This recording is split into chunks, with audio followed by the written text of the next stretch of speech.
Hello everyone, welcome back to my channel. In today's video, I will unbox and review the WOBANE Rechargeable Motion Sensor Strip Light. When you open the box, you'll get 2 USB cable, 2 cable holder, 2 control box, 2 meter LED strips light, and user manual. The WOBANE motion sending LED strip light comes neatly packed in a piece of plastic. It is built in 2200 mAh chargeable battery and magnetics.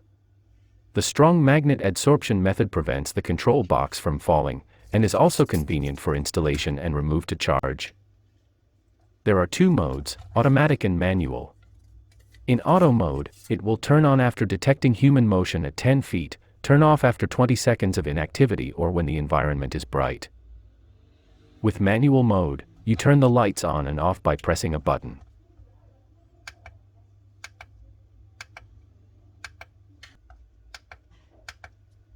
The PIR light strip can be installed in just seconds without needing any tools or screws.